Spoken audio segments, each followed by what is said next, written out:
We're live? I would think that that's the case. Okay. Well, you're the button pusher. I mean, I did press a button. Well, did you remember to push all the buttons all the places? I don't need to push buttons all the places because I am on our YouTube channel right now, which is fan-freaking-tastic. Show me our faces so that I can validate that we're doing the thing. That we're actually doing the thing. Look at that. Okay, cool. Hello. Ha. Welcome to the real world. How real is it, though? We might be living in a matrix.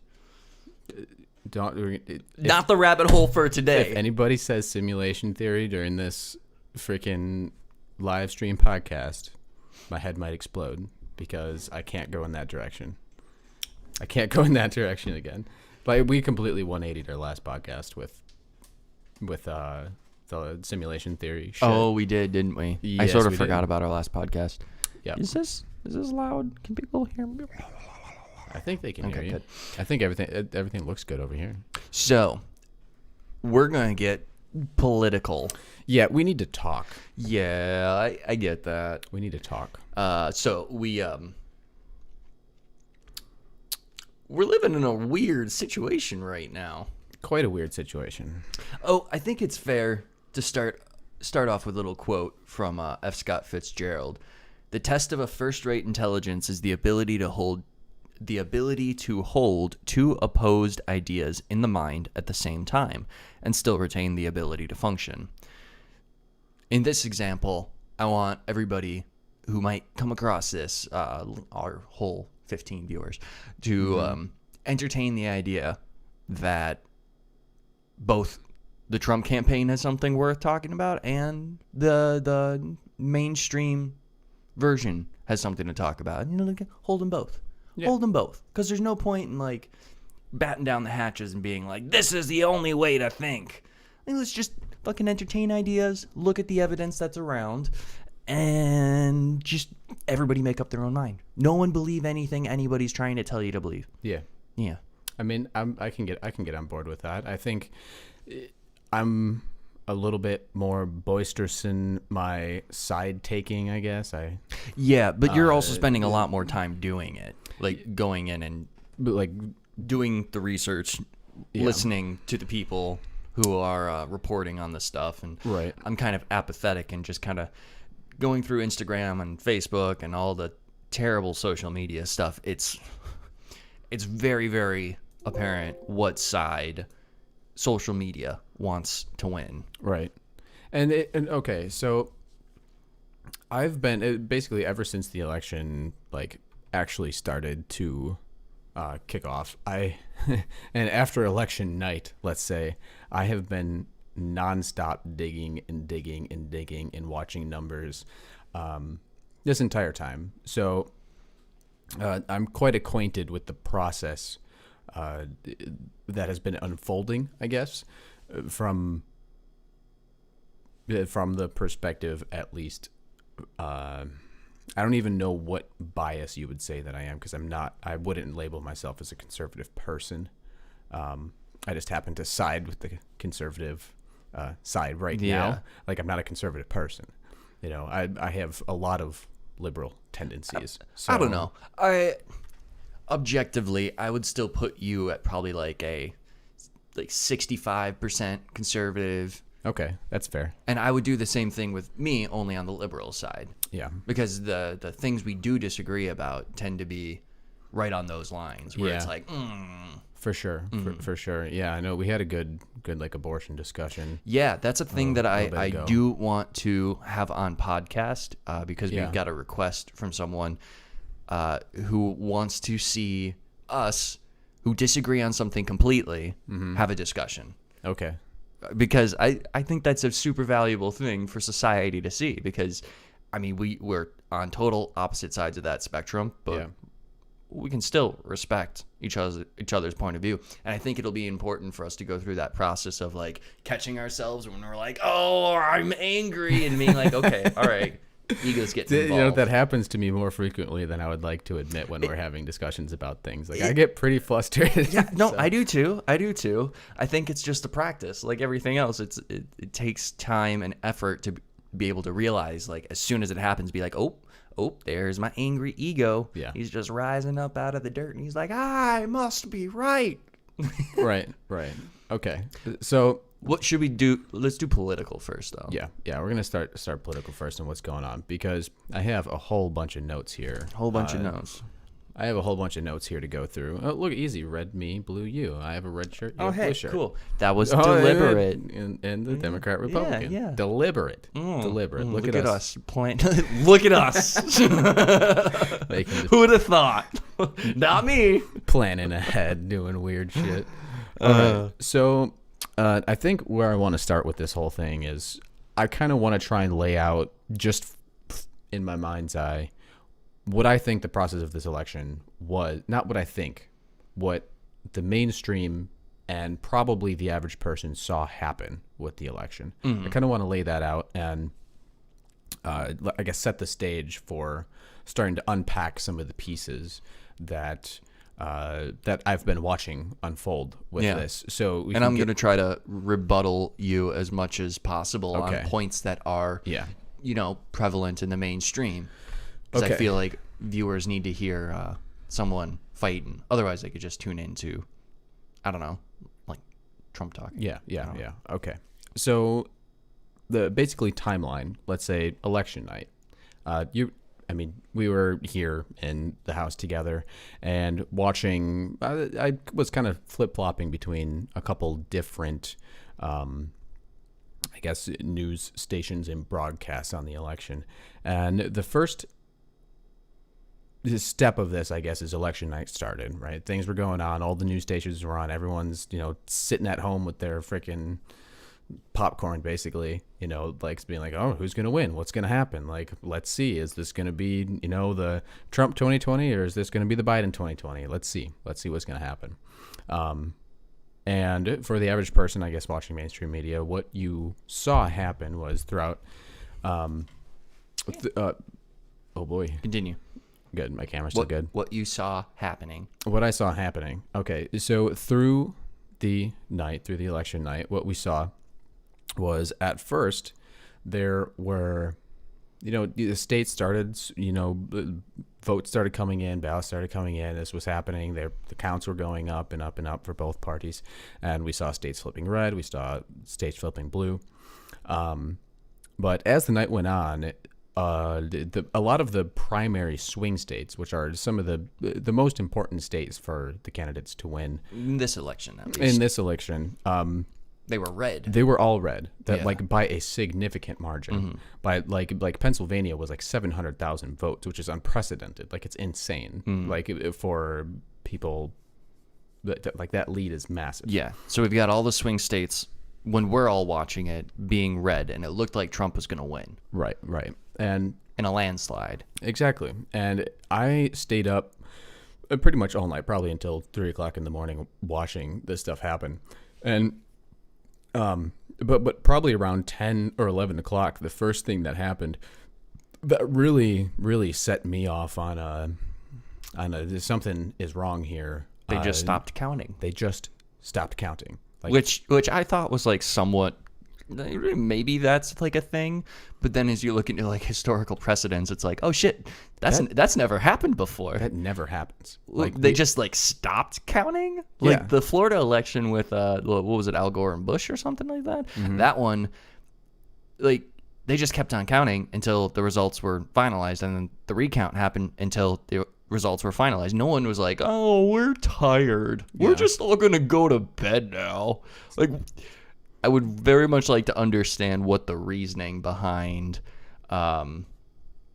It's on you. No, it wasn't. Well, it wasn't? You're a liar. Oh, I was looking at the wrong video. I'm sorry. Continue. What's the reasoning behind stopping a count for election? Yeah. That's the first question I'd like to posit to anybody who listens here. I would love like a real unbiased answer. Yeah. Like someone who's not leaning either direction, just try to get into that space and answer, like, make it make sense for me in a non-political way. How does that function? Why would you stop counting? Right. Okay. So here's the, I don't want to get it. I don't want to start unpacking. No, that was just kind of like, I don't want to start unpacking yet. I kind of want to get a little bit further into, I guess what we saw happening up until today, as the mainstream media basically claims Joe Biden is winning. So so states, Pennsylvania first, I think, was like no. Was it Georgia? I don't know. Or North Carolina? I don't remember which one. But one of the states, the very first one, came out and was like, "Well, we're done counting for the night. We're going to continue tomorrow at 10 a.m." Right? And in my head, I'm like, okay, tomorrow at 10 a.m. It's weird. Interesting. This is weird. So continue to watch. And more states started announcing that they were no longer counting. More and more states started saying that was going to happen. And as we continued to watch, it became more and more clear that we weren't going to have a result on election night. One of the reasons in Georgia was that a water pipe burst. Okay, logical. A water pipe burst, and Legit. they had to stop. Shit happens. But it came out that water pipe bursting was like multiple blocks away and had nothing to do with the actual counting area. Okay, well, that's less reasonable. Right, right. I guess I'm slowly unpacking these things as I talk. But from there, everybody goes to bed, and we're like, we're not getting a result tonight, right? And everyone wakes up the next morning, and all of these states that Donald Trump that had a pretty significant lead in, he no longer had a lead in them. Wisconsin and Michigan. Now, is this within okay, so they said they were going to, in that one state, they said they were going to begin counting again at 10 a.m. In that state, was it at 10 a.m. that they started counting again? Or was it in the middle of the night? Suddenly it just... It was in the middle of the night. They said they said they were going to stop counting, and then they added ballots. Yes. They did not stop counting. They continued to count after they said they were going to stop, and every single vote that they counted after they said they were going to stop were Biden ballots. Okay. So, well, even if that statement is only partly true, which I can't argue, I'm just giving it some middle ground. Even if that statement was just partly true, why would they say they're not counting and then add votes? And then count. And add votes when no one's watching anymore, when the vast majority of people have left and gone other places because everybody's like, hey, we're not doing it anymore. You can all go home. So they all went home. And then before everybody got back, they were like, oh, and we've counted 100,000 votes. Yes. That just on its own is very strange. And I'm over here being like, I still sort of believe in the process. I still kind of think that we're not controlled by lizards in this thought experiment. Why in this thought experiment? Why would that happen? Why would you stop counting and then before you begin counting officially, you add ballots? That's weird. It's smelly. It's smelly. It's very smelly. It's like, it's a smelly one. That big old whiff smelled like shit. Right, exactly. And who's putting shit in my nose and telling me it's flowers? So, right, and from there, so obviously, the next day, Biden, Wisconsin turns blue, Michigan turns blue, and then we're left with Arizona was blue. And, Fox News called it, but they called it incredibly early, when there was still 50% of the votes to count yet. And a majority of those votes were coming from conservative areas. So, Fox News just out of nowhere just threw Arizona under the bus, when it was nowhere even ready to be called yet, which is also smelly. And then I know a lot of this is, it seems very... from the average person's perspective, it's there's weird things going on, but there's the COVID thing that happened, and they probably have all these rules and all, Yeah. That's how I kind of justified the whole process of, when people were like, oh, they're not letting people count the ballots. It's well, okay, let's break this down. So what they were doing, or they were trying to do the COVID restrictions and make sure everybody's safe. And it's okay, at face value, just walking away from that, you're like, oh, I know why they were stopping people from counting ballots or verifying ballots. It's because of COVID. And it's okay. But if you keep digging, just a little bit beyond that like that kinda, excuse. It's like, why would you cover, because this is on video, multiple angles, why would you cover glass windows that people are looking in to verify ballot counters with cardboard? Why would you be blocking the view? Not like closeness, not proximity. Like, why would you block the view with cardboard so people cannot see? How does that help with COVID? Does cardboard prevent COVID more than glass? Right. This is another thing that I'm kind of like, it makes sense in some circles, and then in others it's like, wait. Right. For people that haven't seen the video, it's literally in, what was it, Pittsburgh, I believe? I believe that was Pittsburgh. Or Detroit. It was one or the other. It was either Pittsburgh or Detroit. I also have a Reddit thing. But regardless, what happened is there's people who are supposed to be if part of anybody as well. If anybody wants the videos that they're talking about, good old conspiracy folks, they I can put this up in our thing. Yeah. I don't know if you guys just can hold see it as close as you can. But videos, and then it just keeps going down and down of how many different videos and TikToks of people witnessing these voter frauds. And I mean, there's dozens of TikTok videos. There's dozens of people who are like following this kind of stuff. And yeah, a lot of it can be thrown out and explained away. I'm not saying that all of these are legitimate. Right. But the fact that there are so many and that they keep getting like these videos that I was just showing you, more than half of them have already been deleted. Yeah. By TikTok. Okay. Which is of course. Which is also very questionable, because if it's just a fucking TikTok video of people doing stuff, like, who cares? Right. Why are you going to start policing TikTok now? Yeah. Yeah, but either way, for anybody who didn't see the video of them boarding up the windows in Philadelphia or whatever it was, it's just the weirdest thing. You're going to have to dig for it at this point. Yeah, so what I got, my cousin Ben sent me a screenshot of an article that was talking about that situation in Philadelphia. But bear in mind, this is not the only situation, or this is not the only point that this happened. The article said that there were conservative poll watchers who were there trying to harass people, and that they had already reached their limit of poll watchers that were allowed to go into this area.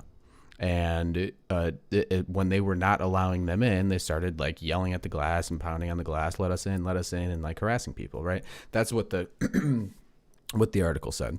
But when you go through the actual videos themselves prior to everything that was happening, and after they went outside, there was somebody who explained exactly what was happening, and that's not true. It's just straight lies. Nobody was harassing anybody. What happened is the polls, or the people who were working the polls, the poll workers, whatever, they had sign-in sheets, right? And it was like Democrat sign-in sheets, the GOP, the Republican sign-in sheets for the poll watchers. And throughout the day, but like before ballots even really came in, there were people coming in, checking things out, and they had to sign in. They never told them to like sign out, like they weren't there anymore. So what had happened was, once any meaningful ballot counting actually started, there was a list of Republican people who were signed in, quote unquote, to be in this area, but there were no actual Republicans in the area counting anything, because none of the other ones signed out. So they just looked and be like, "Oh, we're already at max Republican capacity." Where this information's come from, did they tell the Democrats to sign out? I don't know. Okay. So we got to take that one with a little bit of a grain of salt. Right. So I don't know exactly. That's something I would have to look into. But there's a guy saying they refused to let any Republican Party poll watchers watch all around the entire state of Pennsylvania and Detroit. I saw multiple videos of people at polls and standing on top of buildings, like in the hot sun for like 8 hours waiting to get in. And they're like, "Oh, we're at COVID capacity. You can't come in. Sorry." And they didn't allow a single Republican in when there were Democrats in there. And these people were literally like begging and pleading like this security guy to let him in. And he's just like, I have no further comments. You can't come in. Sorry. Did you ever find out that little theory you came up with about the governors? I didn't look into it any further. Okay, because I thought that was a pretty good theory. This guy out of nowhere, just like last night, like turns around. And he's like, "Wait, so in 2016, what was it? No, 2016 or 2012? 2016, Trump got elected. In 2016, all of the, as far as we're aware right now, we might be wrong on one or two of these. As far as we're aware, the swing states, our swing states for this election, were all governed by Democrats in 2016. No, Republicans. Yeah, that's right. It was Scott Walker. I got him flipped. So in 2016, they were all governed by Republicans. And then come the 2020 election, all of those states have now been flipped to Democrat governors. Yes. And I don't know about you guys. I wasn't really paying attention to these local election shit, but apparently these local elections also had some very sketchy shit happening where ballots were added in the middle of the night and the person who was behind actually won, and all these Democrats got placed into governor positions, not really as legitimately as we've seen governors get placed before, which, you know, in our little conspiracy bubble, if you're painting this picture of like Democrats are trying like a to plan. Yeah, if they're trying to make this happen, all of the states that are going to be most important are already pinned out. They're like this one, this one, this one, this one, this one. Right. So we need to get our people in the positions of government in order to start placing these systems that when the election does happen, we've got like multiple fallback situations. Right, exactly. Which I thought was a wonderful conspiracy. Yeah, I don't know how verifiable that shit is. Right. Like I was thinking about it. I was like, you know, Wisconsin used to have Republican governor, like before Trump got elected. A lot of these states did, yeah. I believe that it was in 2018 that it was Tony Evers, who is our governor now, got elected. And the way that he won, it was the night before the election ended. Scott Walker was in the lead by like 40,000 votes or something. And in the middle of the night, just enough votes showed up in the back of a truck, and they were all for Tony Evers, and Tony Evers won. Which is interesting. Do you have that? And I'm pretty sure that happened in multiple other swing states. I'm pretty sure that similar things happened. So it's like, if you look at this broad arcing thing, it's like they're putting their pawns. This is straight conspiracy because I don't know. I can't validate any of this. So. Yeah, we branched off from like breaking down what we've been watching on the election stuff to our first immediate conspiracy about this because it's more fun. What do you have that? Do you have that little that graphic thing or the little the meme almost of people being like, yeah, fine, Joe Biden won, but we still hate you, kind of thing? Oh no, I would have to pull up my Facebook again. Well. Could you explain the sentiment there? Yeah, basically they said, all right, this is great. Joe Biden won, but hey, we're watching you. We don't like you very much either. And this is from like the Democrat side. Yeah. Yeah, which, you know, makes sense because obviously Joe Biden was like nobody's first pick. Mm-hmm. We all thought there were better candidates out there. I don't think anybody I know was like, out of all the Democratic candidates, Joe Biden's the one who's going to fix things. No one. I know no one. I would love for someone to come out and be like, I've been a Joe Biden supporter my whole life. Right. It'd be like, really? Yeah, his track record's really bad. That's Tucker Carlson put it like perfectly last night. Like he's a shell. He's a non-threatening politician, you know, same old status quo type of guy, and nobody's going to question his intentions. He's just like, oh, he was Barack Obama's vice president. I liked Barack Obama. I think the reason people really voted for him is because they wanted a black and female vice president. Right. Which, you know, I get. Which is probably one of the like larger motivating factors for people to actually go out and vote for him. And I get that. But there's a very important note within this election. So that's the sentiment that people have for Biden. Mm-hmm. And I do understand Trump hate. I do. I've hated Trump for a long time. Probably longer than some of y'all. Because it goes way back. I can confirm. But in this election, Joe Biden got more votes than anyone ever. Any president ever. If you're looking at Obama, Joe Biden smoked him. People did not vote for Obama how they voted for Joe Biden, which is another one of those, like, we're away from the conspiracy. Now we're talking about political facts again. Yeah. Do y'all really think that Obama got less votes than Joe Biden did. Because I remember the Obama election. I was fucking out there. I was out there like both times. I was like, fuck yeah, I'm voting for Obama. Like, this guy's fantastic. Yeah, he speaks well. He's finally gonna change things. Like, change. It's gonna fucking happen. Mm-hmm. Right. Like, everyone, like, we all loved him going into it. No one loves Joe Biden. No one likes Joe Biden. We all acknowledge Joe Biden's probably going to die in the first like couple weeks, and then Kamala Harris is going to be the president. Like, this isn't like some ridiculous thing. This is widely accepted across everybody. Like, Joe Biden's not going to be the president for very long. He's got 6 months tops before they're like, oh yeah, he's dead. Right. It's insane.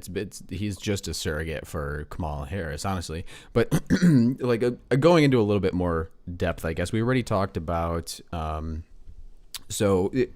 go back to the conspiracy that I was just talking about. How, like, in the middle of the Trump presidency in 2018, there was a lot of big governor elections happening in a lot of swing states that were, notoriously red states, like, had very sketchy, weird circumstances that brought them Democrat governors.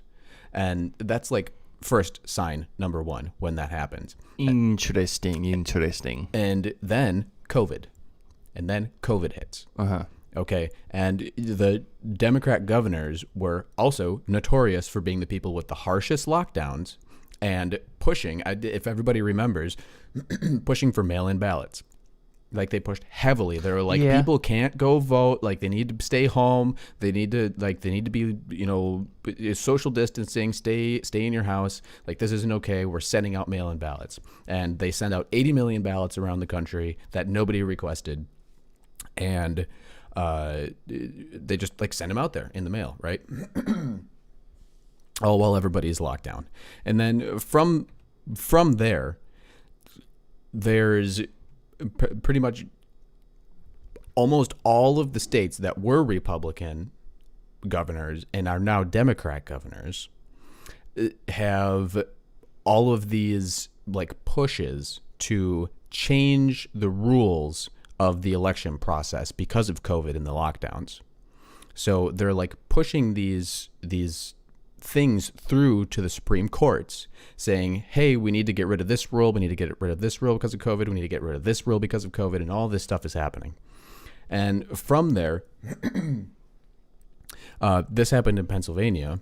The Pennsylvania governor sent to the Supreme Court or whatever saying that there's a law. It's basically throughout all the states, there's a law like this that says all ballots cast in an election need to be received by 8 p.m. on election night. Anything after is void. It doesn't count. Mm-hmm. And Pennsylvania sent to the Supreme Court and saying, hey, this is a quote unquote natural disaster. Like, we need to change this. Wait. COVID's a natural disaster? Yes. Okay. They said COVID is the natural disaster, so we have to change the rule. So ballots can now be received. Ballots can now be received as long as they are postmarked before. I did see a bunch of that like postmark shit popping up that people were receiving them like way late, and then they'd just be like postmarked. Yeah, right, exactly. Like the actual postal service was back. This is a point I kind of want to bring up. So we were depending on what? The U.S. Postal Service? Yes, the U.S. Postal Service. Now the election was in the mail. The election was in the mail. Now, what has Trump's opinion on the Postal Service been? It's been pretty poor, pretty negative. He doesn't think very highly of them. Now, pair that with what the Postal Service thinks of the president. Now, there's been multiple public remarks made by postal workers and Postal Service, like officials, where they say, like, Trump is bad. They don't like Trump. His administration's evil. All this stuff. So we handed the election official ballots to a corporation that dislikes one of the political entities. Does anybody else smell that? I can smell that. Oh, okay, you can smell that. As long as I'm not like totally crazy, because that part's always kind of bothered me. Like, how are you allowed? Like, it'd be one thing if it was like the Federal Postal Service. does not get an opinion politically. It's the federal. It's what it does. Right. It's like it just does it. But the fact that it's got its own like corporate openly come out. opinion, Right. and it's against the Republicans, but then everybody's like, oh yeah, they're just going to handle it unbiased. Yeah. Because we're all unbiased, and we can expect everybody to be just as unbiased as we are. Because you and I definitely don't have biases that we have to check all the time, and none of these people above us are any worse than us. They couldn't possibly be any worse than us, right? Right. And that's the interesting part of this whole like Republican governor thing switching over to Democrat governor, like setting the stage for all of these things to happen. And the governors, who, by the way, in 3 of the swing states that this was happening, like multiple of their Republican Supreme Court said, hey, your lockdown orders aren't constitutional. This stuff isn't constitutional. It's not right. And like there's people trying to fight them on that. But they kept going. Like they were literally ignoring the Supreme Court. Like the governor in Michigan, whatever the hell that crazy lady's name is. The one who supposedly had who was... Oh, the one that was trying to be kidnapped? Yeah, that was supposed to be kidnapped. That was interesting. Yeah, that was weird. But strange. But people get radicalized, yo. Yeah, for sure. But either way, I just found it really interesting that there was this stage set, like in the middle of the Trump presidency, these states who were red turned blue, COVID hits, all the lockdowns, mail-in ballots come, which causes this absolute like ridiculous freaking like mess. There's never been a party, or not a party, an election where we didn't see the result like right away. And with all of that happening, like there's something about that I think doesn't sit right with a lot of people. And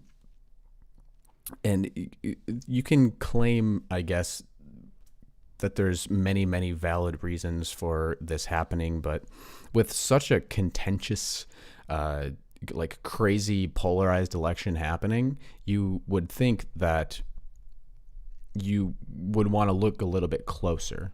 You would think so, but it seems to be like that is a pretty good point, because in an election like this that seems to matter so much, wouldn't the truth be more important than like what you want? Yeah, absolutely. And that's that's really what the crux of all of this, like the court cases and all that stuff are coming up. They're saying, no, we need to look much more carefully at this situation, and everyone else is like, you're just being dramatic, man, you just want to cry about it. And it's like, well, I mean, if you guys had the situation reversed, wouldn't you want to count it a little bit closer? They would burn the country to the ground. That's another good point, they because the country everybody saw all of those big stores build fortresses around them. They installed like goddamn bars and chains and all of this shit around all the major stores. That certainly wasn't for Republicans. No. If that was for Republicans, the Republicans would be out right now and they would be burning shit down. But you don't see any of that because that's really not their prerogative. Right. Exactly. That's another thing. That's like, how do you just, for supposedly being the party of like inclusion and acceptance and love and all of these things, like when you don't like get a result that you want, or the people that you don't like agree with get power or win an election, it's like your answer is literally to go burn things down, beat people in the streets, shoot people in the streets. Like I don't know, man. It's just such a damning thing that all of these major stores, Targets, fucking Walmarts and Prada and Louis Vuitton, like every store was just boarding up, preparing for mass unrest and riots. And it's like, oh, all that needed to happen was Trump not win, and the world doesn't burn down. It's like, well, that seems kind of sketch too. Yeah, right, exactly. And that's the thing. There's a narrative, I guess, that you can follow through this entire process, the entire time that Trump has been in office. The Democratic Party, Trump talks about this all of the time, about the deep state, quote unquote, right? Like the establishment people who have been there for a very long time, and they have acquired a significant amount of power that don't want to leave, and they're funded, and I guess let's say in the pockets of pretty much every global bank that you can think of that is extremely wealthy and owns all of the debt in the world. Rothschilds, Rockefellers, the conspiracy types, the Bohemian Grove people, the crazy like elitist, the people you really don't think about ritual, very much. like high level, like ritual cult crazy shit, like those people. Like Democratic Party right now is, they're in the pocket. They're in the pocket of those people. Well, okay, so here's this other thing that I thought was kind of weird. Now, a lot of us, I feel like most of us, watched The Social Network on Netflix. You know, that documentary about social media and these like super conglomerate, megalithic tech companies. Mm-hmm. Like, it had a bunch of if you don't know anything about it, a bunch of insiders from the companies who started the companies or were a major part of that. They came out and they were talking about how the practices are actually really unethical, how the thing they created, because it was like a beautiful new evolution of humanity and the way we can communicate and talk. Right. It was a documentary on how evil the big tech companies essentially are and how uncaring they are about like humans and the results that they get as long as they're getting their money. Right. Now, we can all verifiably say that big tech is on the Democrat side. Yes. Otherwise, there would be no reason for them to block Trump's tweets or remove all of the conservative pundits. Mm-hmm. Anybody who's saying stuff that's against the narrative that they want to perpetuate is just wiped. Mm-hmm. They're just completely disappeared. Which is really, really strange. And we're finding, because you follow a lot of these political folks on YouTube who break down the information and like talk through all this stuff, they're being like shadow banned. Their subscribers are being like whittled away and they're being erased from like the front page and suggested videos and all this stuff. Yes. And it's rather damning that this super evil conglomerate group of big tech that does not care about us at all wants the Democrats, when the Democrats are supposed to be the people, supposed to be my people who are out here because they want to help people. They want to care. They care about the normal human. They think that corporations are evil and that all this like Republican shit is bullshit. Like, those are supposed to be the good guys in my eyes. Right. But they're aligned with the evilest groups. China, who I don't know if you guys know, currently have concentration camps going right now. They are killing people all the time. China, not a great company. Millions of people in concentration camps in China. China, right now. not great. And then they're aligned with big tech and fuck and global banks and fucking Soros. Yeah. And I know Soros is a whole. We've talked about Soros before. We're not going to go back into that. The dude's not good. Yeah. Yeah. Right. But all of these people are aligned with the Democrats, and I know sometimes to fight evil you have to get some evil on your side to even out the score. But not all of it. But not all of it. Not the premier evils of the world. Like that generally misaligns you to being evil. Right. Like I don't think the Republicans are good. I just no longer think the Democrats are good. Yeah. Right. Exactly. And that's a really important point that I was interested in making, is that there's just as many people that are in the pockets of like big money and tech and all of that are in the Republican Party as well. Yeah. But they're more like kind of scattered right now, because when Trump got elected, there was a mass exodus from the Republican Party. A lot of Republicans went to the Democrat Party. They went over to the Democrat Party, and there's a few that stayed. And it's like what does that tell you? Like what does that tell you? And a majority of them are like follow the money. Follow the money. It's how do you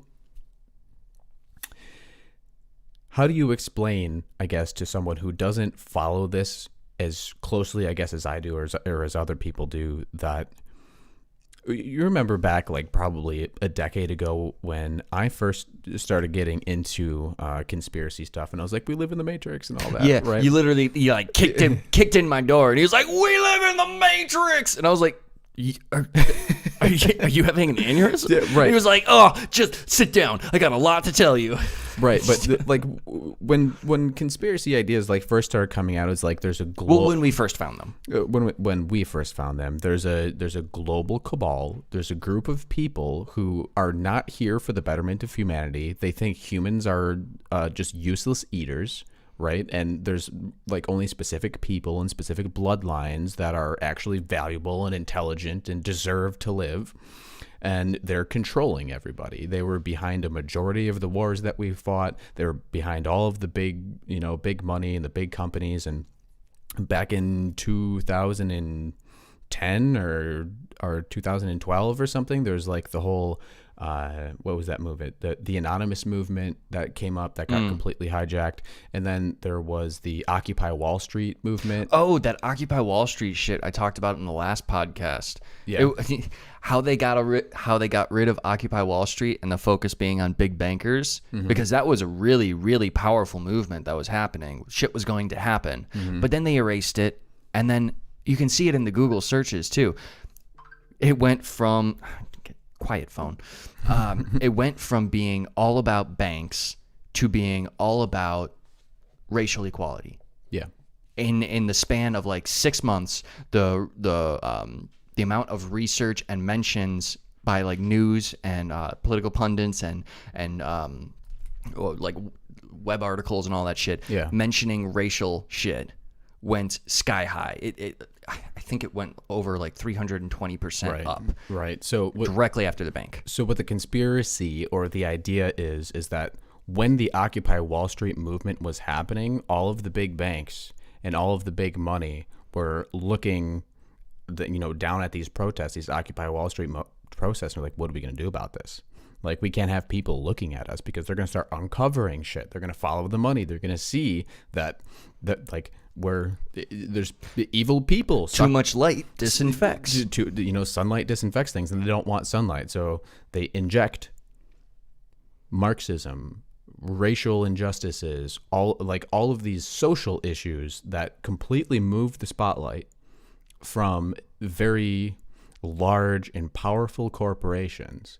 And like that coincides with all of the college classes that they're teaching in the social sciences. I mean, I had to detach myself from a lot of that shit because I was taught that stuff in college, and it was like, I mean, it makes sense, but I don't know, something about that smells. And then it took like years later, I go into it and it's like, that's why it smells, because it's actually just a Marxist ideology pushing us towards an inevitable collapse of society. Right, exactly. And that's why it smells bad. It smells super bad, dude. It smells super bad. If you zoom out. But if you question it, then you're racist. Oh, you're super racist. Super racist. Yeah, but if you zoom out on the timeline from even before Trump won, like, there's just so much evidence of this tilting cultural narrative happening, and you can look at it and you can see it. You can watch it happen within the people, because the biggest, like, the resistors, the people who were against the man, fight the man type of people, they were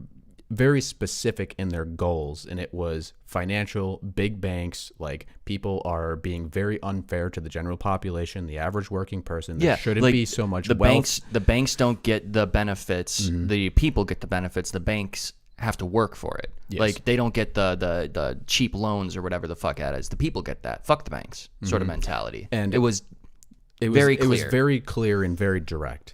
And right after Trump got elected, there started to be this twisting idea, the twisting of the narrative from being big banks to being old white people. And then from that, it turned into white supremacy. It turned into all white people, white privilege. It turned into racial inequality, not general inequality. And which is so fucked up, because realistically, there are more poor white people in this country than any other race, because there's more white people in this country. Right. Like, fucking inequality across the board, guys. Like, we're fucked. The general happiness and like livability scale has just like gone down and down and down and down and down. But now they're like, we need to improve it for just these specific races. Yes. It's like, bitch, no, how about everybody? Let's build a middle class again. Right, exactly. And that's the difference. That's what happened when we saw Donald Trump get elected. So as you zoom out, you can see this spin happening in the resistance movement, being from, hey, look at these people, the Rothschilds, the Rockefellers, the frickin' DuPont family, all of these people that have the Federal Reserve. Like, let's throw the Federal Reserve in there.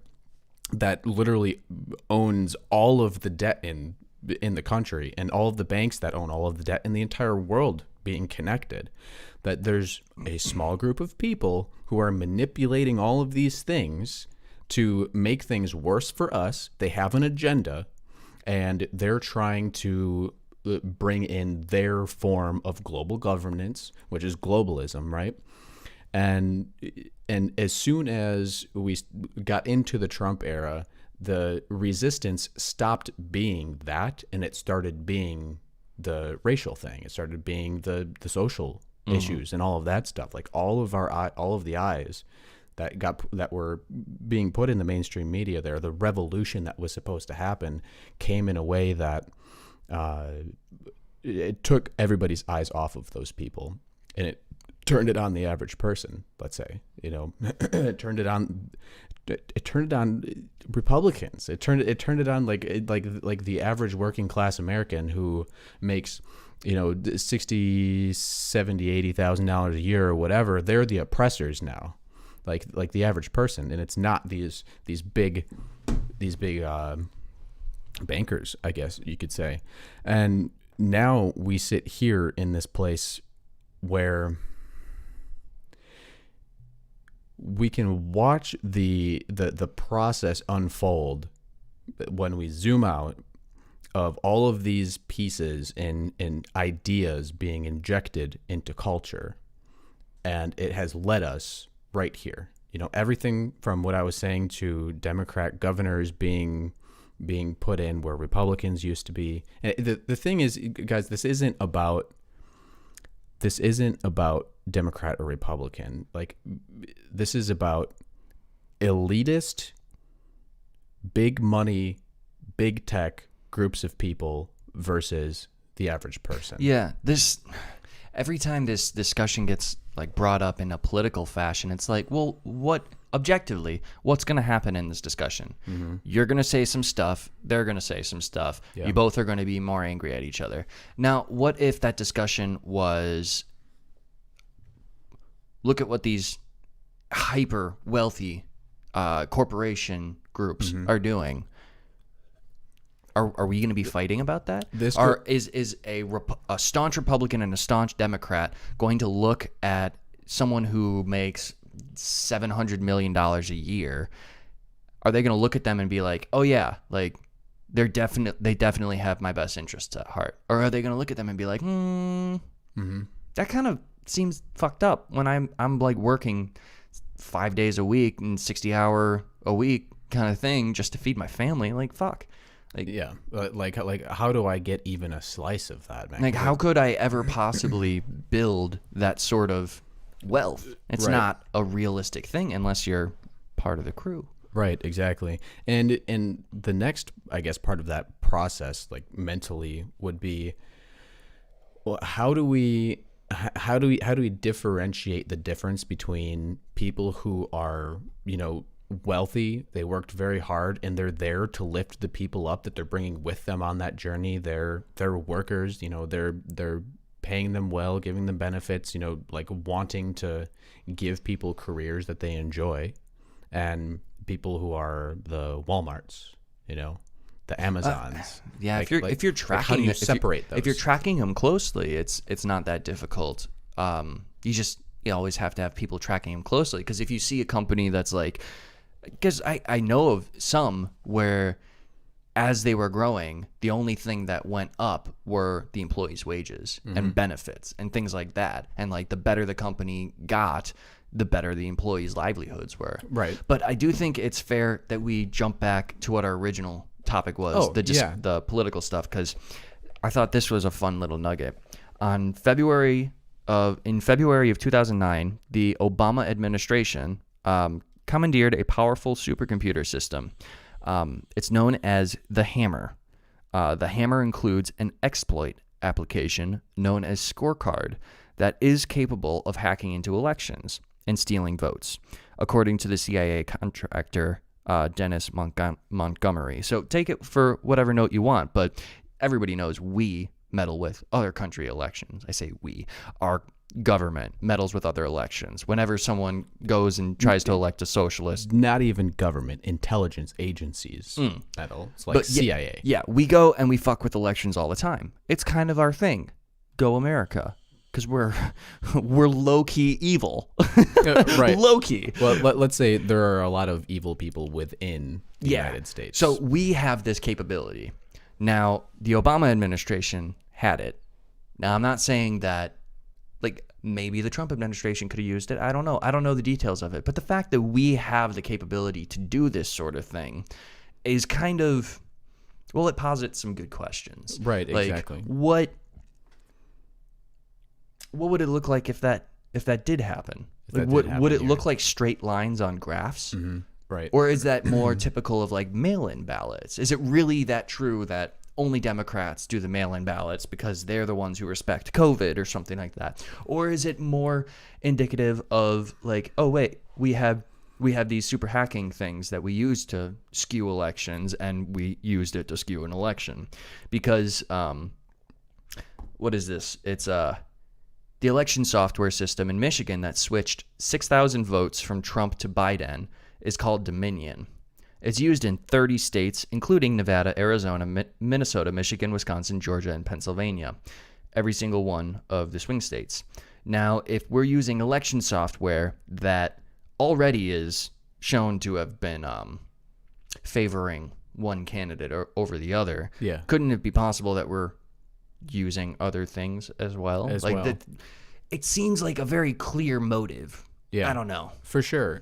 And that's the that's the part, I guess, of this whole thing where I get into I want to, I guess, be a little bit more clear to people that in order to understand why this, like, you need to understand why this happened.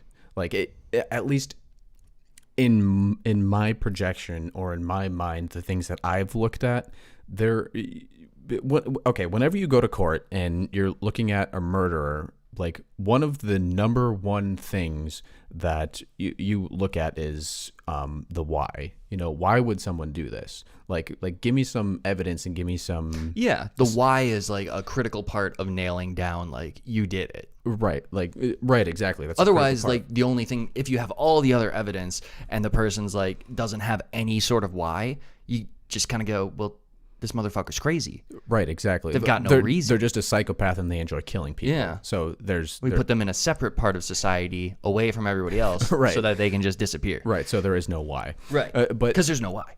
But in this circumstance, when it comes to the very apparent smelly, stinky stenchiness of this election, you have to understand the why. And for people who are denying the possibility of this happening, I think it might help you to understand. And I want to, in the best way possible, like, get that point across. I know, like, keep kind of navigating back and forth between ideas and stuff, but it goes back to the idea of the original conspiracy, like the original conspiracy theorists of there being a group of people who have been controlling financial and economic systems around the world, basically completely outside of governments, working together to gain power and money, and they have an agenda for the future of the world, like the entire Agenda 21 stuff that came out, you know, a decade ago, basically. And it has been so easy to call something like this happening because you follow the money. You can look at what people are paying for.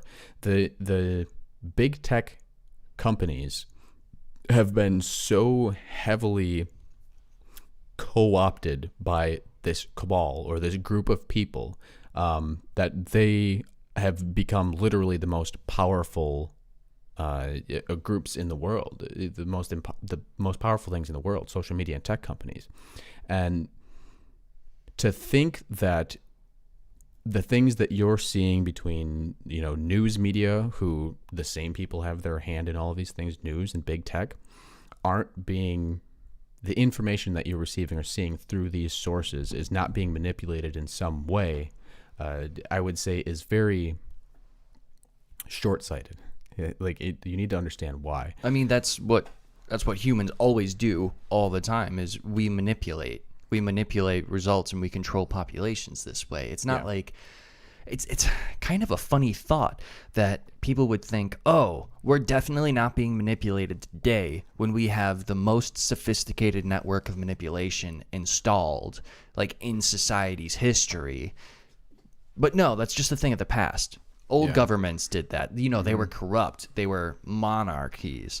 And it's like, bitch, what do you think we got? We got goddamn oligarchy. Like, it's not that different. You got money, you're royal. Like, that's it. Right. And that brings back the why. I mean, Joe Biden is the perfect candidate for those people. He is the absolute perfect candidate for those people. I mentioned earlier, Tucker Carlson said last night, he is milk toast, as some people would say. He's milk toast being bland. He doesn't really have any real stance or policies. Nobody really likes him that much. You can kind of paint him any way you want. Nobody really likes him that much, but nobody really dislikes him that much. I mean, that's another reason why he was chosen for the Obama administration. Is because they had this front runner that was like, oh my goodness, it's going to be our first black president, which is like, fuck yeah. And then they have this like totally bland white guy that's the vice president, and all the people who are like low-key racist but still Democrats are like, no, it's okay. It's like, okay, I can eat this bland toast and milk now. We'll just leave the spicy stuff on the other plate. Yeah, right, exactly. And again, they were like, oh, now we've got all of this critical race theory going on. You know what? We could put some sprinkles on this bland toast, and now it's a rainbow toast. Everybody will love it. And it's like, I'm Joe Biden. That's it. Yeah, that's literally it. But anyway, like back to why. Why would the Democrats want to steal this election? Why would they want to? And do you have any ideas? Do you have any thoughts? What do you think? Because there's a lot of evidence of stinky shit going on. If the Democrats were not on this critical race theory thing, I would be much more prone to be like, oh, it's just politics as usual. Yeah. But the fact that because this is the critical race theory is directly connected throughout history. In other names, it is directly connected to Marxism and the fall of major political and country powerful groups, countries. powerful countries. Yeah. Words. But the fact that this is being pushed, I can start to see it more and more and more and more. And I like the fact that, oh man, you got to follow some ties. Now, yeah, there's a lot of them. So, okay, let me go on my little tangent for a second. Sure. So we look at the basketball leagues. I don't watch sports, but you look at them and it's very blatant. Like, this is where they stand on the Democrat side. Now, where else does that league stand? Oh, well, it stands very clearly on the Chinese side. Yeah, very clearly. I mean, you try to get like LeBron James to say how bad the concentration camps, the Uyghur, I think I pronounced that right, concentration camps, and it's like, he's not going to say shit because he makes money off of that. Super great money. Now, if you're looking at that, you can say, okay, so that league is connected to China. Now, what are China's goals for the U.S.? Well, very clearly, China has been trying to put the U.S. in second place for a very long time. They don't want to be competing. They want to just be the superpower. And if you're looking at economists' predictions for the last decade, everyone's saying China's up and coming. They're going to be the new world power. Now, how does a world power switch? Usually through the collapse of the other world powers. You know, that's just, there can't be two. There's only one. And there's always some big move that makes something collapse. Now, what would collapse this country?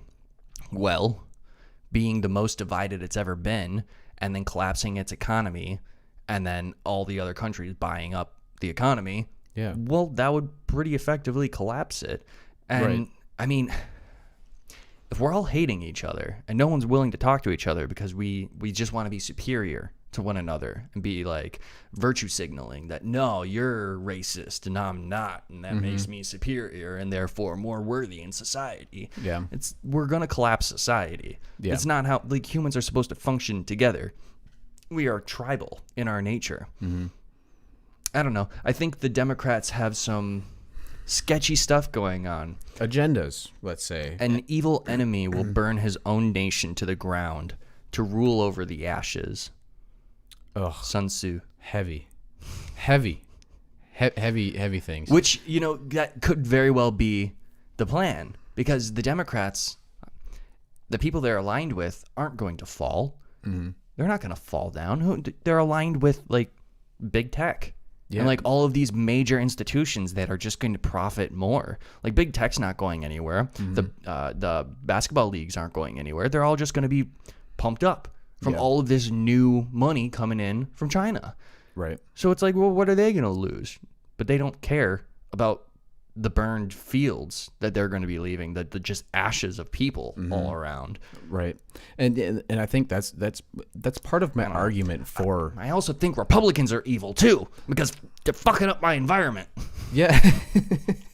Like, I can go on this tangent against Democrats for like all day because they're giving me so much fucking shit to work with. But back in my head, I'm still just thinking like, but Republicans are fucktards. They're evil monsters because they don't care about the environment. They care about profits. They don't care about like bodily choice and rights and shit like that. They just want to control us with their fucking religions. It's like So at this point, I feel like this is a reset of the moral and political structure that has happened, and it's no longer about party lines. Like because there's a lot of people, like, I don't know if you heard about the walk away movement and all that stuff happening. No, what's the walk away movement? The walk away movement is people who were Democrats their entire life who sat back and started looking at information and realized that all of this Trump hating rhetoric that has been being pushed is incredibly divisive. Like it's super manipulative. Like they cut his words up into pieces, sound bites, and they write these articles that are incredibly manipulative. The man doesn't help himself either, though. I agree with you. I agree with you 100%. That but that's a part of what makes him. I know you disagree with me on the Trump thing on a lot of different levels, but that's what makes him so good. Honestly, is that he's boisterous. He is incredibly he kind of like shoots from the hip kind of person, and he's the scariest thing when you're looking at a politician are the ones who are smooth talking. Listening to Obama talk was like butter. Yeah, it was like fucking butter, man. But look at his policies. He sold the entire country out. Like he did so many bad things for every single group of people in the country. I mean, whether you're talking about minorities, working class, minorities, everyone. He sold the entire country out. See, I wasn't paying attention to the Obama stuff. All of the stuff that Obama did politically is like what Edward Snowden came out about. Like it was all that, the Patriot Act and all that craziness, like all that crazy shit that was like government control, and like conspiracy theorists went fucking wild because of it. And like you said, he was smooth talking. It was like listening to him was like butter. It's like, yeah, no, Trump isn't that. He's not that. He says stupid shit. Maybe he's a little bit of a misogynist and like says silly things and but he's a human. He's a human. He's a flawed human. He's not a perfectly painted like picture of, squeaky clean, shiny teeth. You can give a speech perfectly and influence your emotions like it's nothing and say the exact thing that you feel like the country should hear. No, he doesn't do that. But what he does is he gets shit done policy-wise that has prevented and stopped these massively powerful groups of people from gaining any more power. And he has turned things around to the degree that nobody would have predicted. If you look back before Trump got elected, like you said, people were saying China's going to be number one pretty soon. China's going to be number one pretty soon, because we had powerful people within this country selling us out, working with the Chinese government. Joe Biden, Hunter Biden's laptop, working with foreign governments, trying to literally demolish the United States. because they want power, they want control, they want everyone to be able to fit in their tight little boxes. They don't want dissent. They hate dissent. I do think it's kind of funny. Now, I am definitely subject to having been skewed in my opinion based on the media that I consume. Mm-hmm. But when the Russia-Trump collusion stuff was going on, I was like, fuck yeah, fucking nail him. You're totally going to fucking get him. Yeah. And then, like, I heard about the impeachment stuff, and I was like, oh, hey, he's getting impeached. And then later I found out, oh, that doesn't actually mean he's getting impeached. That's weird. Why did we do all that shit then? Mm-hmm. Why did they do this whole thing? He's being impeached. And then it came out that they didn't actually find any evidence. None. They spent, $48 million on an investigation and found nothing. I rejected for a really long time. I thought it was just like some Republican rhetoric that was being shoved down my throat. Like, they didn't find anything. And then if I dug a little deeper, it'd be like, oh, what about this and this and this and this? But they didn't find anything. And that's a pretty extensive study. And then this Hunter Biden shit comes out. And, like, the media just washes it. They're like, it's a conspiracy. Mm-hmm. And it's like, wait, no, theory. But this is his laptop talking about how they did it. It's you mean literal emails of them doing it, and then all the people come out and they're like, yeah, we did it. Like, what's the big deal here? We did the thing. And nobody questions it. It's like literal physical evidence. It's because it wasn't put in our head. Whereas the Trump stuff was running on every single news station, like constantly. I thought it was absolutely true because it was all anybody was talking about, and they were making memes about it. Mm-hmm. And as we all know, if you make memes about it, it has to be true. Right. You can't make a meme that's not true. No, exactly. But anyway, yeah, that's the I guess the point that I'm trying to go for a little bit more heavily is like there's literal physical evidence of like Joe Biden doing all the things that they were accusing Trump of. Doing all of the dirty shit.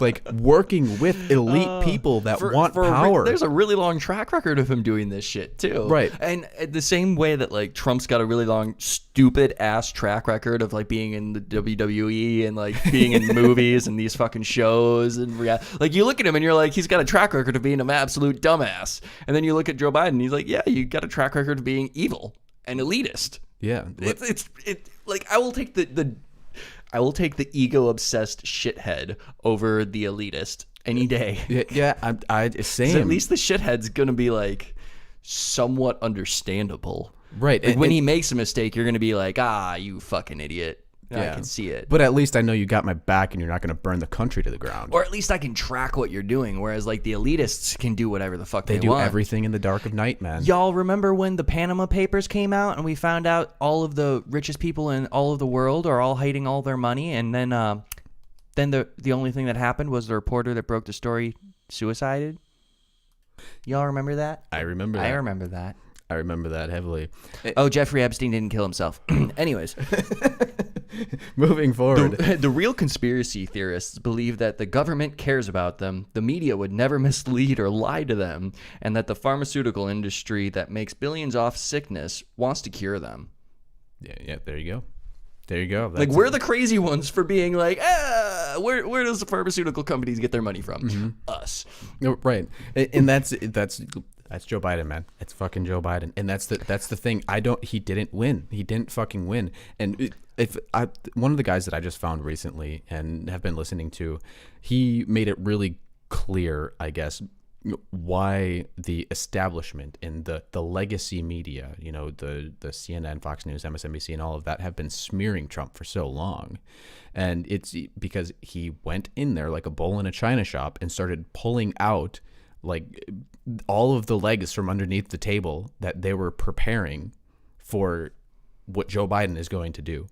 Like they wanted Obama, Hillary Clinton to come in, and what happened is like they didn't anticipate how many people were like going to be I smell something I stinky. Smell grossness on all of this. Like so it's like there's your why. There's your why. Why did they steal the election? There's your why. Because there is an incredible amount of very, very powerful people who are fighting for their lives right now. They are criminals. They have been selling out our entire country.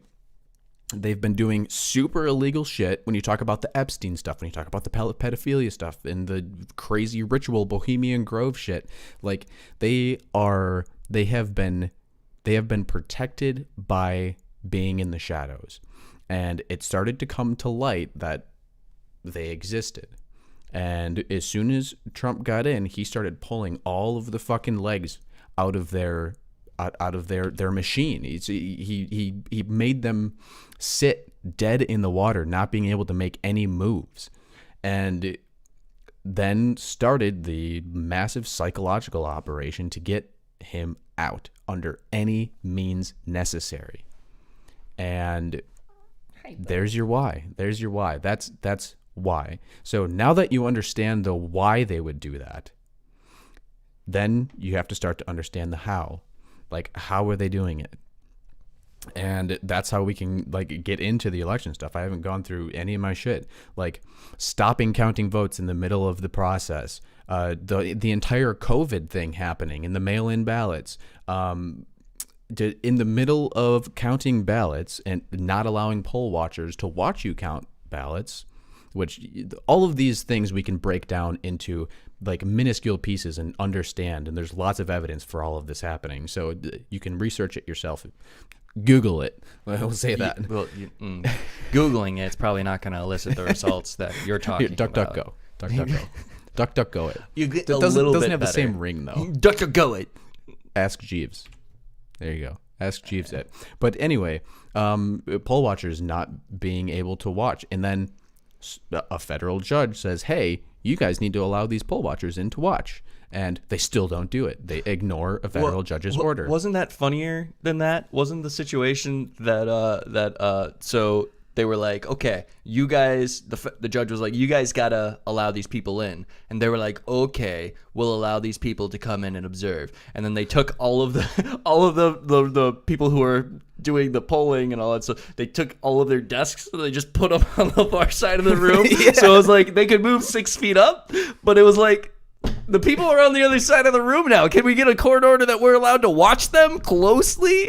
And they're like, nah, man. We already did this once. Right. That's the funniest fucking thing. Like you're talking about a swing state that could literally decide the difference of the election. And there are supposed to be people watching for the integrity of the election. What a fucking clever move, though, that they were like, you know what we need to do? We need to have a virus that makes everybody stand 6 feet away, and then we get to use that so that people can't watch poll watching. And then on top of it, we get to send in mail-in ballots in all of these Democrat-run states. Like, seriously, what a clever move. You should talk about the I don't know if it's hypothetical, theoretical, or if it's factual. Mm-hmm. The move that you informed me that Trump was doing, which I've found evidence of people talking about it, that there's a the watermarks. Yeah. Oh, the watermarks. I'll get to that in a minute. Okay, because I thought that was so spicy that I full on disbelieved you. I was like, there's no way that Trump and his administration were that smart. Fuck you. No, he's dumb. I need to think of him as dumb. That's not okay. He can't be that smart. That's some high-level chess shit. Yeah, like 4D, 5D chess. I both hope it's true and I hope it's false, because over here I can be like, I can hold on to a worldview, but if it's true, then I have to go ahead and be like, oh, he's shit, a fucking Trump's genius. Smart. Fuck. Oh, I hate that guy. I don't want him to be smart. Yeah. I want him to. He's supposed to be. But we can get into that. Yeah. What were you gonna say? In a moment, I was gonna go through because we were talking about the poll watchers. Apparently, Google owns Ask Jeeves. Don't use Ask Jeeves. DuckDuckGo that shit. Brain exploded. Yeah, thanks for that, Tony. Thank you. Yes. Scholar. Yeah, and hello to the 7 other people watching us right now. That's pretty sweet. But there's also, okay, so poll watchers not being allowed to watch, and then not Supreme Court, a federal judge, whoever it was, his name was like it starts with an A. I don't remember. Unimportant. Continue I don't remember his name, but he basically sends an order and says, "Hey, you guys need to let him watch." And they're like, "Okay, we'll let you watch." But what we're gonna do is just move the line up and move all of our counting desks way the fuck to the other side of the building. So they do that, and then they go back for another court order, and the judge is like, "No, you need to let them watch directly." And then they just refused. They refused to let him in. Which is They kicked him out and they refused to let them in. That's almost more damning of it. Because Right, if it was the first one and it was just that, then I'd be like, oh, well, they're just playing some paltry, shitty games, Right. which are political. But the fact that they were like, no. No, you can't watch. And we don't have any more moves to do, so just no. Right. And the thing is, I think what we're looking at is why there's so many different avenues of being able to manipulate the vote that I think they laid out like 10 originally. 10 different kinds. And I think what it was based on was the difficulty of which they needed to, the amount of votes that they needed to steal. Because if you're looking at Pennsylvania, Trump was up by 700,000 on election night. So all of the most damning evidence is going to come out of a place like that when you need to make up a lot of miles of votes to like do that. So there's probably going to be the most damning evidence in those places. But then you're looking at like North Carolina and Georgia and Arizona and all these other places where it's like maybe there's a little bit more leeway. It's like, oh, we got some machines, they're going to swap votes back and forth. It's not going to be super damning evidence. Like they're going to have to go back and recount everything by hand to prove it. And not just literally blocking people from watching, Right. So it only showed up in the hardest to steal areas. And when you're looking at like Georgia and Michigan and Wisconsin, it's like the magical ballots, coming in the middle of the night that were all for Joe Biden. I had someone disagree with me when I said that to someone I was having a discussion with. Well, not even a discussion, because having a discussion is okay. You only get one comment and then you get brigaded by people. Yes. Yeah. But the comment was that they weren't all for Joe Biden. Now, I haven't seen any evidence to show that, but I did want to throw that out there because you did show me that video of a person like throwing like a tantrum or whatever, or I saw that video of a person like throwing a tantrum, and I did enough research that I found the explanation that if that was a vote thing, it would have been like they actually interviewed the guy, and the guy is like, he had to go and stay at friend's house because he was being like accosted by people saying that he was doing the thing that we thought he was doing, but he wasn't, because the thing that he ripped up and like threw away was actually just like a guideline thing. And this worker apparently is one of the people who was teaching everybody how to use like the machines or whatever that open the ballots correctly. So he wasn't using it. So he was like opening things by hand, and he was like, fuck, because his hands were getting all cut up and sore and everything because he had opened like hundreds and hundreds and hundreds. So he was actually doing his job. But the video that you see is just him, like, it looks like he's counting a ballot, and then he just flips off the ballot and then he throws it away, and it's like, right. So it makes you think that he's a Democrat guy, and he's like, Trump vote, fuck you. right. It makes it look absolutely ridiculous, but it wasn't. So this is why investigating is important. Yeah. This is why investigating is important. Absolutely, and that's where. But see how that situation is going to be used, like it's going to be propagated, like that video went viral as you could expect, and everybody saw it, and everybody was like, oh, well, this can't be real. And then once you do a little research on it, it's like, oh yeah, well, why do you think that video was allowed to go viral? Because all the other ones that we've been looking at, they get deleted. All the things that we're talking about are getting deleted whenever they pop up. But the videos like that, they go viral. They stay up. You can still find that The ones that are debunkable. Yes, because it reinforces this thing of like, oh, what is this all about? And then you research it, and it's like, oh, of course. Well, obviously you don't know. You didn't do the research. And it's like, bitch, all of this other shit you're ignoring. They jump on this one little thing. That was debunked by Snopes.com. It's that one. That line's fucking great. We all need to get this Jordan Peterson quote in our heads. Get into your head that you have the capacity for great evil, and stop assuming that it is something that is manifesting itself only in the people that you disagree with politically. Take responsibility for that and put your life together. Because we all could be wrong. That's like kind of the whole point that we do this sort of thing, is that we would rather be shown that we are incorrect and then change our view then live in this lie of like, no, like we're perfect. Like what we believe is absolutely true because we're now emotionally invested in it. Yeah, yeah. But that's absolutely. what we're all doing all the time. Yeah, for sure. And moving back to, I guess, Tangents. The now, I guess, evidence to how the process of stealing the election has happened. We already went through the why. We took like an hour to go through the why, because we're an hour and 25 minutes in. But I'm cool with making this a longer. We are? One. Yeah. Fuck. I'm cool with making this with a longer. I one. was getting hungry. Yeah, because sorry. Continue. We haven't even gotten to the watermarks. I know. This is just, there's so much happening, and I think it's really important that we do. Okay. Yeah. No. Do the thing. Roll. So, like, now we went through the why they would want to steal the election, because people need to understand that. Because if you don't understand that, it's very hard to get yourself in the space of like, well, like that seems all of this stuff just for like an election. Like, really? No, it's more than just an election, guys. It's more than just like a president who doesn't have any power. Because like after Trump, we know that presidents have fucking power because he did crazy good stuff. Some people would argue that he did a lot of bad stuff. I mean, I would be one of those people, but I've also been ingesting most of my media from what I now understand to be complete like techocracy. Is that a thing? Technocracy? There's an N in there.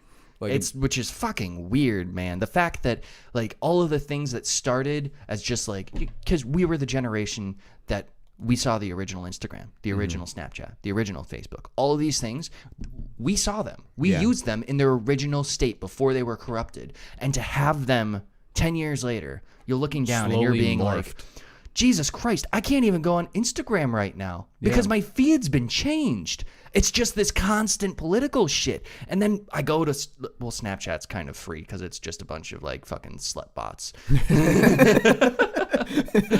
Snapchat is now the new slut bot place. Yeah. In case you didn't know.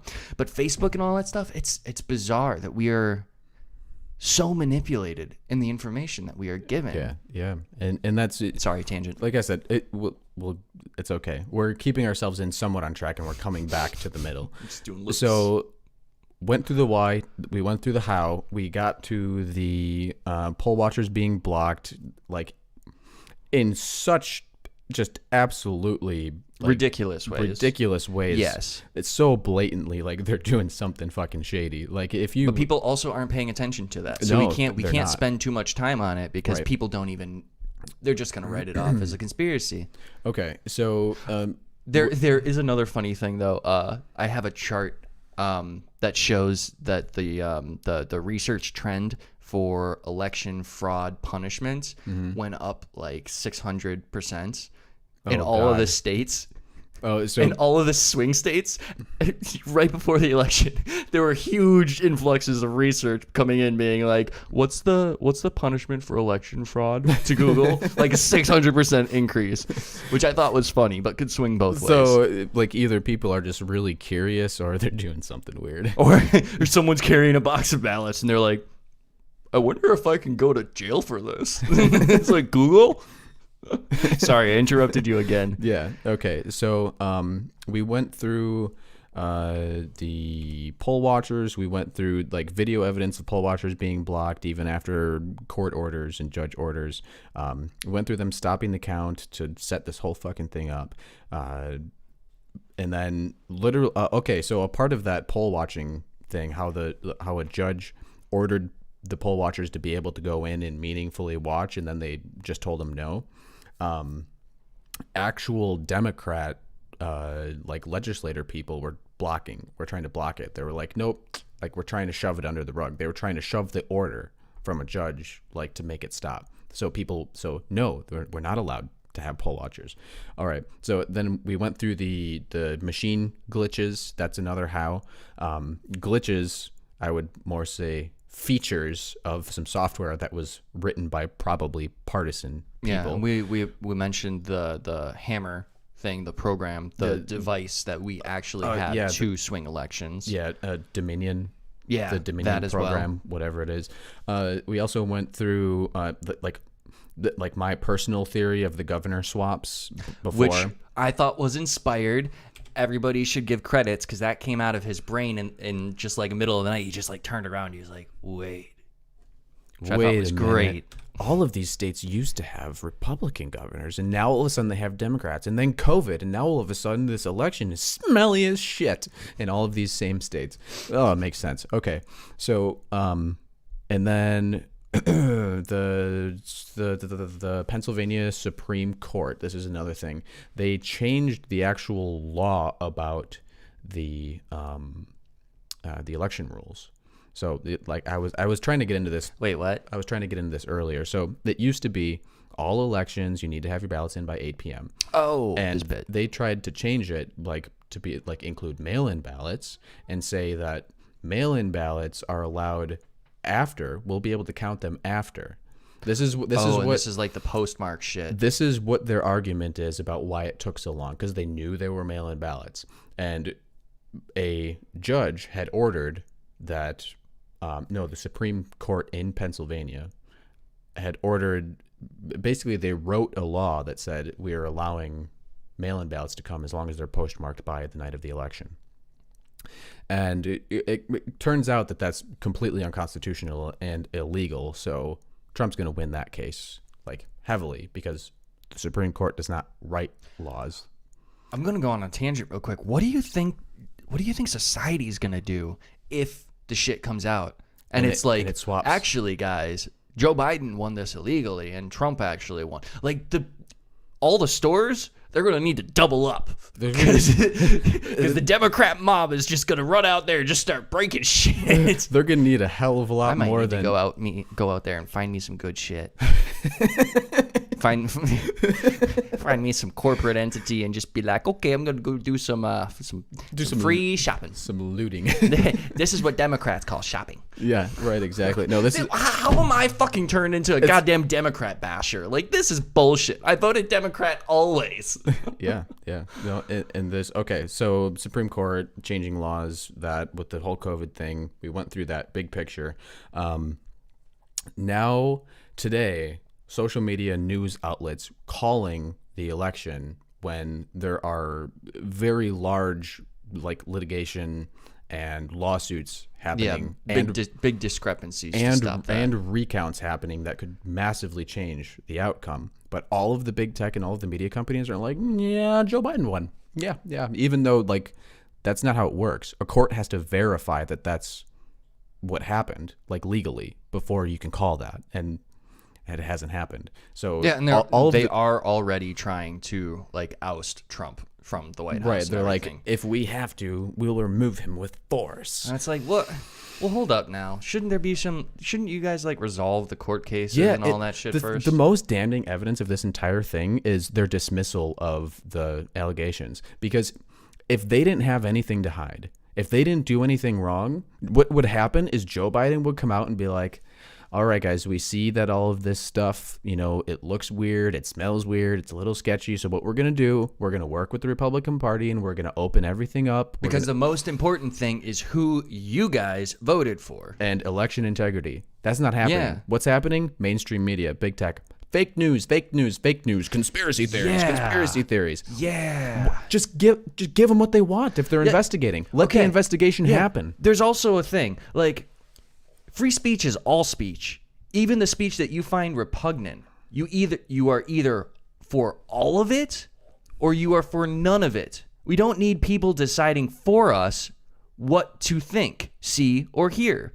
That's a load of totalitarian crap. Mm-hmm. You don't get to change the information that I see. Yeah. That's fucking totalitarian. When everybody's out here shouting Trump's a goddamn monster dictator, blah blah blah. Trump's not the one who's being yo, you only get to see these people you might have been following for years and who you really enjoy and who you also kind of laugh at. You don't get to follow them anymore. Banned. Because they are dangerous. Bitch, you don't get to decide that. Maybe I want to follow David Icke. Maybe I want to hear him talk about the lizards that own society. Yeah. I think that man is funny.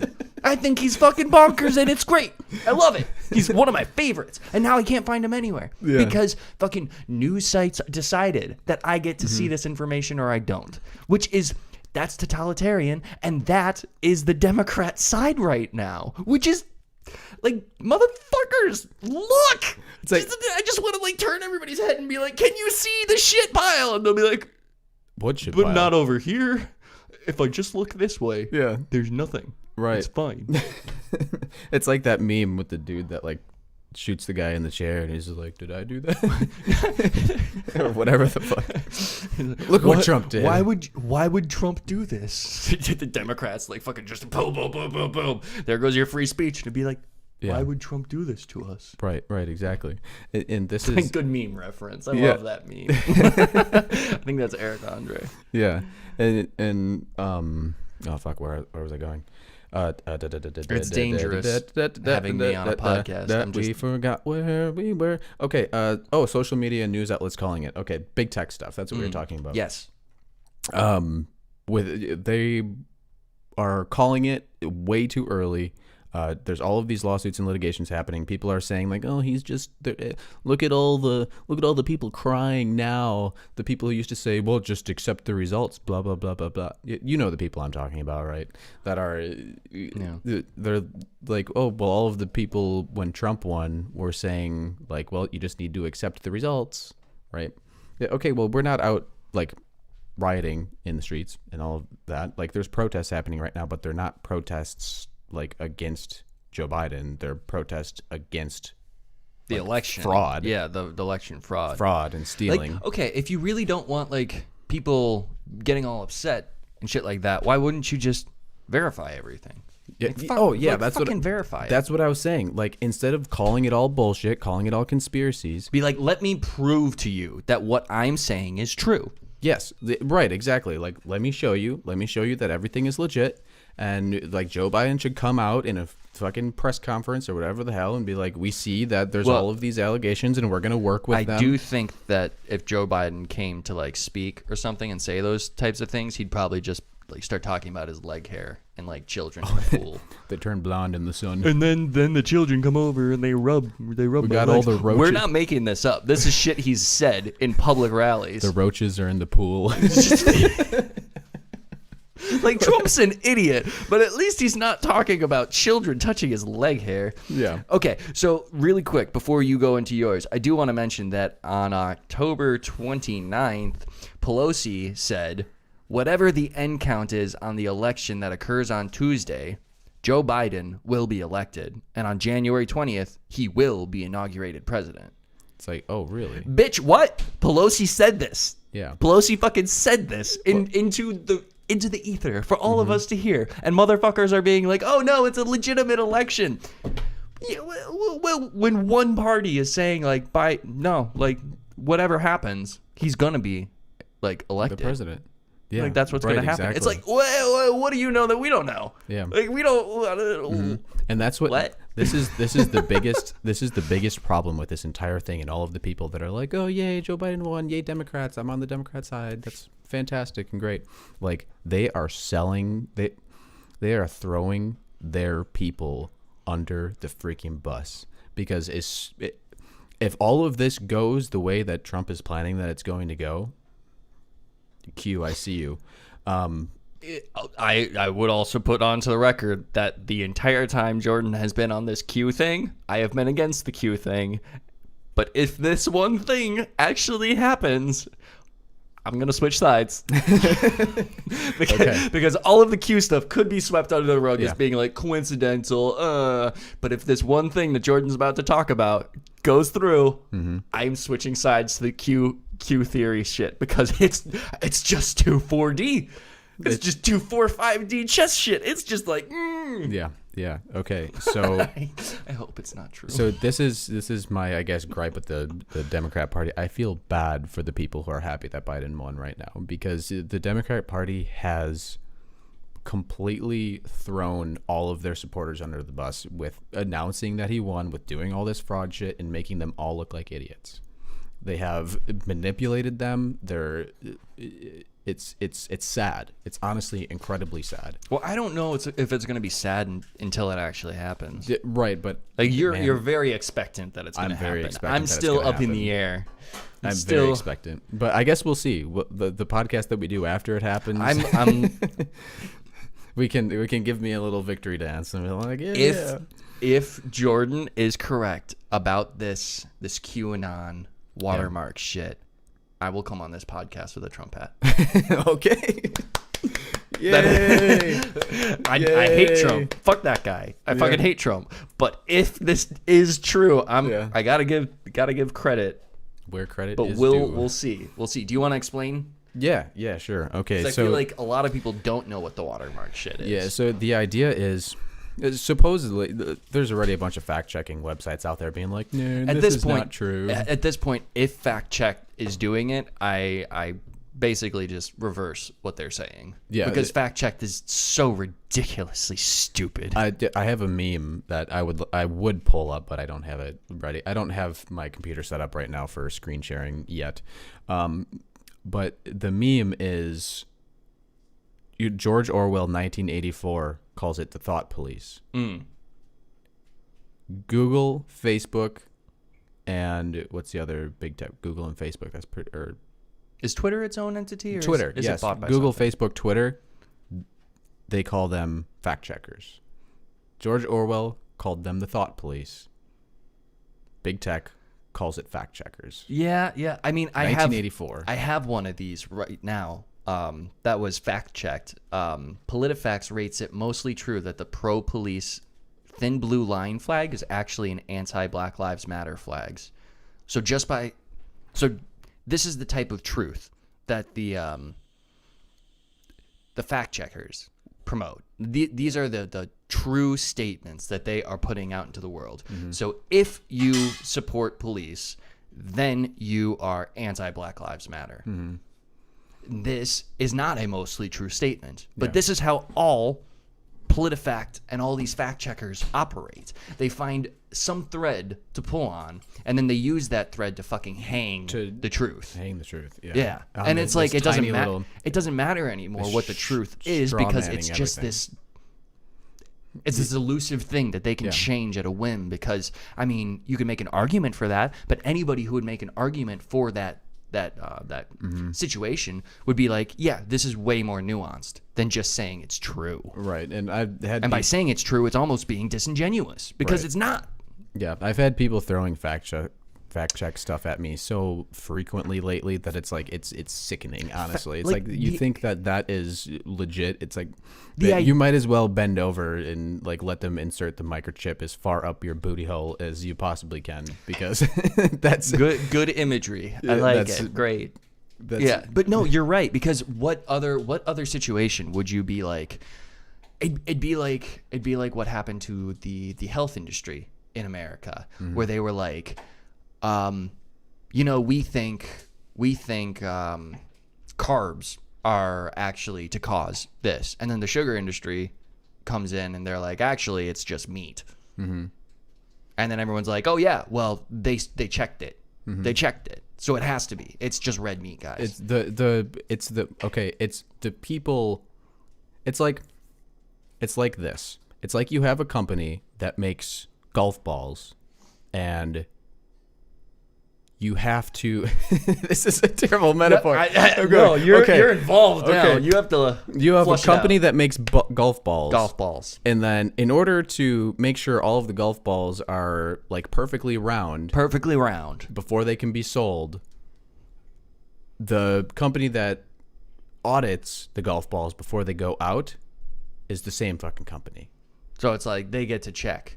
They get to check themselves. I mean, we're getting kind of on a tangent with our examples here, but the pet food industry does that. They're like, oh, these are tested and proven to be the healthiest for your animal. And then you're like, who did the test? Oh, we did. Purina did the Purina test, and they came out with that Purina's the best. Okay, this is definitely true. Our metaphors were so bad. That one was golf like golf balls. Okay, so yeah, but continue. Yes, we need to continue with my list here because we're an hour 45, and I want to stop this before 2 hours. Yes, so, go Jordan. We got that. Michigan, Pennsylvania, Wisconsin at least need to look into more. Okay, the middle of the night ballot drop-offs. This is like how they hijacked the election, right?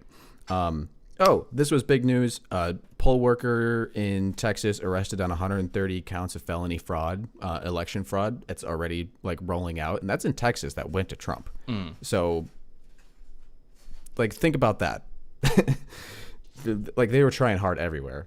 Let's like get that take that into consideration. Facebook just deleted a group of 365,000 people with the Stop the Steal group, who were basically just like looking for vote counting irregularities. Deleted the entire group with almost 500,000 people in it. Which, again, if you don't have anything to hide, you don't need to limit free speech. Right, exactly. Which is it's ridiculous. It's absolutely ridiculous. And let's see what we got. Trying to reverse everything Trump did. They had to counter a landslide because Trump won in a landslide. He won in an absolute landslide. That's my idea, that he probably in one of the biggest victories that we've ever seen in this country. And they had to counter that. Trying to control all checks and balances. That's a big one. They're trying to do the same thing with the House of Representatives and the Senate, because all the things that we talked about earlier that Trump put into place that has stopped these elite people from moving forward in their plan, their agenda, it's all going to get rolled back, and they need the House and they need the Senate to do it. And they're trying to do it like across the board. But this was a pretty big loss for them because like the House lost 12 seats to Republicans. The Senate is still red for now until I guess they're done counting that shit. But it seems as though if you're looking at the more local Senate and House of Representatives election, that it went straight red across the board all around the country, like it heavier than we've ever seen in recent history, like massively. So to consider and to think that that this is what we were talking about the other day. Did people really go in there and vote Joe Biden and then vote Republican down the ticket? Yeah, the fact that happened was kind of we haven't touched upon that yet. So the thought here being like, in order to make sense of the election, what had to have happened is that people went in and they voted or mailed in votes, and what they did is they marked Republican all down the ballot, except for the president. They put Joe Biden. And that is what the election is showing right now. That's what happened. Isn't, I mean, maybe I'm a freak. Maybe everybody I've talked to about this are freaks. But generally, you vote down the ballot. When I voted for Obama, it was all Democrats. Yeah. You know, it's just, it makes it easier. You don't follow all of it. You just kind of assume your party. You're loyal to your party because you don't know enough about the other people. You just assume. Yeah. That's what a majority of people do. So to think that was different this year, I don't think so, man. But we are trying to wrap up, and I don't feel like we touched on this watermark enough. So what this is saying, the Q. What this Q stuff is saying, as I understand it, is that what actually occurred before the election is all of the legitimate official ballots, and this was all devised very carefully internally by the people who are currently in Department of Justice. Yeah, Department of Justice. Thank you.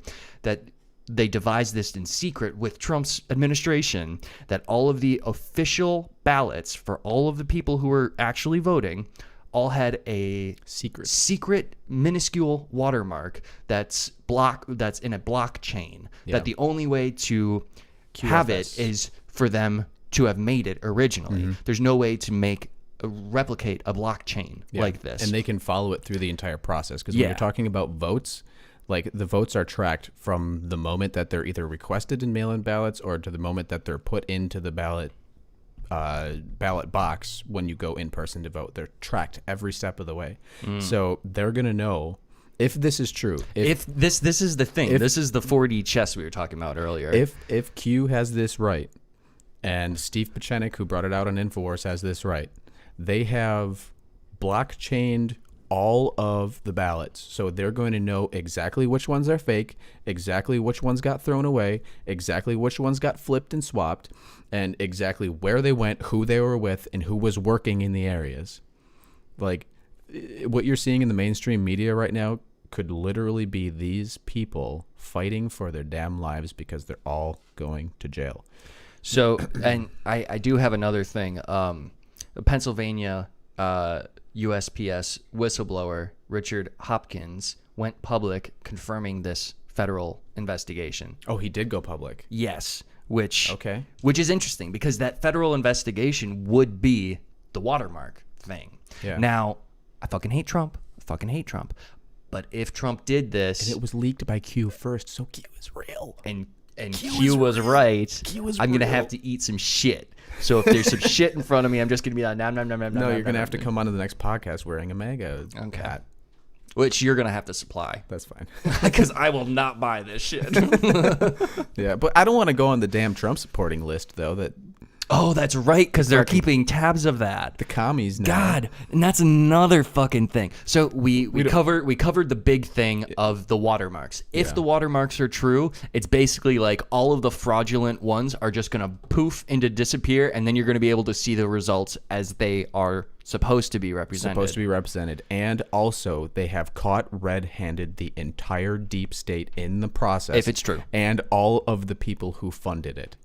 Which This would take- be a crazy 4D move. This would take everything down. The entire globalist system and all of the people down. It would take all of them down because they would have a paper trail then, and they could legally get them. Like, if it's true, it's such a good move. Oh, it's a good move. It's something I couldn't have even properly have thought of. But damn. Fuck. So we should leave it on that. We'll leave it on We that. should leave it on that. Thank you all for who tuned in, who saw us, who were hanging out, who participated.